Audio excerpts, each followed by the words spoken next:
Hi everyone, good afternoon. Good afternoon from Roa City, Capiz. Time check po, it's already 3:30 in the afternoon here in Roa City, Capiz.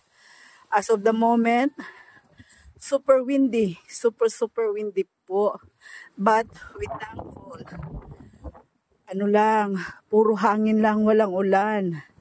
Yan ang rice field dito sa likuran ng bahay ko, guys. Oh. Kawawa naman yung farmers. Yan guys, pasalamat kami dito sa Roa City.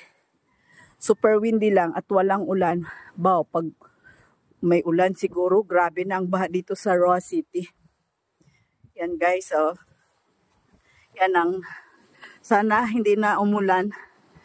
Hindi na magulan since this morning, walang malakas na ulan. So just only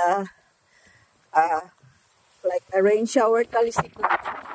Look at that, super windy. I'm here in my rooftop to give you an update about the super typhoon Tino. Maganda pala yung pangalan na Tino, no? It's very nice and kind. Super matino talaga si Tino dito sa amin sa Roa City, Capiz. Yan guys. Pabugso-bugso lang yung yung talisik pa, yung ulan. Yan. Tingnan mo yung mga tanim ko. Yan guys, oh. So far safe naman ang area ko dito. Yan guys, oh. Monitor lang, oh. Tingnan nyo yung sky. Hope and pray na hindi na siya magulan. Ayan. Tinago yung mga gym ko. Equipment, I mean. Yan guys, pasalamat talaga kami dito sa Roa City. Walang malakas na ulan.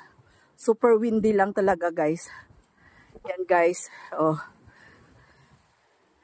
Keep on praying lang po tayo mga taga-Capiz. Yan guys. Sana until tomorrow, hindi na mag-ulan. Yan. Updates.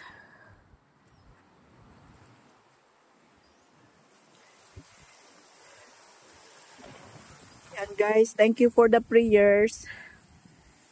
Yan.